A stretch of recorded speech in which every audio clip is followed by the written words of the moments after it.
Muy buenos días. Mi nombre es Eduardo Bacov Escudero y hoy les comparto la columna publicada recientemente en el Universal titulada Presupuesto Educativo de México, Promesas y Realidades.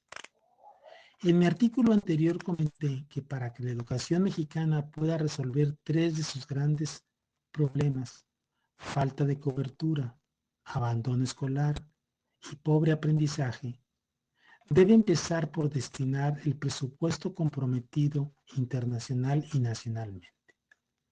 En la Conferencia Regional de Ministros de Educación de la UNESCO de 1979, México propuso destinar un presupuesto a la educación no menor al 7 u 8% de su Producto Interno Bruto, o PIB. Recientemente, este compromiso lo reafirmó en el artículo 119 de la nueva Ley General de Educación promulgada en 2019, que estipula: el monto anual en términos de la ley que el Estado destine al financiamiento en educación pública y en los servicios educativos, garantizando la accesibilidad y la gratuidad en la educación, no podrá ser menor al equivalente del 8% del PIB. De este monto se destinará al menos el 1% al gasto de ciencia y tecnología. Cierro cita. Sin embargo, este compromiso ha sido letra muerta, toda vez que el gobierno en turno no solo no se ha acercado a ella, sino que se ha alejado de esta en el último lustro. De acuerdo con la Mejoredu, en millones de pesos constantes a precios de 2018, el gasto educativo en el periodo 2018-2022, que corresponde al fin del sexenio de Peña Nieto y a los últimos años de AMLO, tuvo las siguientes variaciones. En educación básica, menos 1%. En educación para adultos, menos 34%. En educación media superior, 6,1%. En educación superior, menos 1%. En posgrado, menos 0,9%. En ciencia y tecnología, menos 14%. En deportes, recreación y cultura, menos 8,5%. En otros rubros educativos, menos 26%. En promedio, el presupuesto educativo ha decrementado en 2,9% respecto al Producto Interno Bruto. Solo en educación media superior se observa un incremento que seguramente se debe a la creación de becas estudiantiles. El decremento en el gasto público en materia de educación se ve reflejado también en la disminución del porcentaje que éste representa respecto al PIB. De acuerdo con la SEP, en 2021, 2022 y 2022-2023, en 2020 este representó el 4,8% del PIB, en 2021 el 4,4% y en 2022 el 4,2%.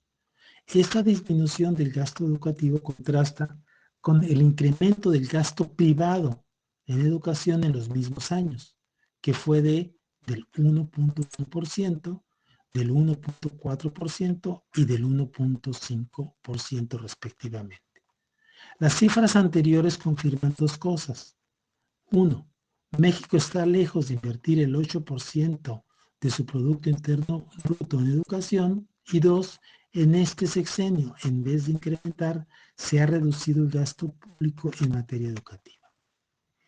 Otra forma de analizar la suficiencia presupuestal en educación es con base en el gasto total por alumno de tiempo completo o su equivalente que el país destina en un año. De acuerdo con el informe de la OCDE de 2023, México gastó $3,132 para el promedio de todos los estudiantes en los diversos niveles educativos, sin contar el rubro de ciencia y tecnología. El gasto educativo del país contrasta con el de Chile, que en el mismo año fue de $7,077 y aún más con el de Corea, que fue de $13,200. Proporcionalmente, la inversión de México por alumno no llega a la mitad de lo que gasta Chile y es menor a la cuarta parte del gasto que destina Corea a cada alumno. El presupuesto en educación repercute directamente en sus diversos ámbitos, como es el caso de la infraestructura y el equipamiento escolar. De acuerdo con la propia SEP, en el ciclo escolar 2022-2023, México contaba aproximadamente con 200,000 escuelas públicas de educación básica y 15,000 planteles de educación media superior. De total de las escuelas públicas de educación básica, 14,000, es decir, el 7%, no tenía electricidad, 96,000, el 48%, no dispusieron de computadoras, 106,000, el 53%, no contaron con conexión a Internet, 132,000, el 66%, no tenía instalaciones adecuadas para estudiantes con discapacidad y 156,000, el 78%, no contaba con materiales adecuados para estos. Asimismo, 44,000, el 22%, no tenía agua potable. 36,000, el 18%, carecía de lavabos de manos y 12,000, el 6%, no contaba con sanitarios independientes para niños y niñas. Aunque los planteles de educación media superior tienen mejor infraestructura y equipamiento que los de educación básica, también operan con muchas deficiencias. Por ejemplo, casi una tercera parte carece de computadoras, la mitad no tiene conexión a Internet, una cuarta parte no cuenta con agua potable y 99 de 100 no tienen materiales para estudiantes con necesidades especiales. El limitado financiamiento que el gobierno mexicano destina a la educación refleja su escaso interés en el desarrollo cognitivo y social de los niños y jóvenes del país. Este problema es especialmente evidente en las escuelas que atienden a las poblaciones más vulnerables, donde las carencias son más acuciantes, como ha sido ampliamente documentado por muchos estudios nacionales. México necesita una inversión mayor y más efectiva en educación, que debería aproximarse al 8% del PIB y cuya distribución debería de contribuir a reducir las enormes brechas educativas que existen. Solo así la educación podrá convertirse en un factor de movilidad social. Lamentablemente, tanto el candidato como las candidatas que aspiran a la presidencia han obviado el tema del gasto educativo. Muchas gracias.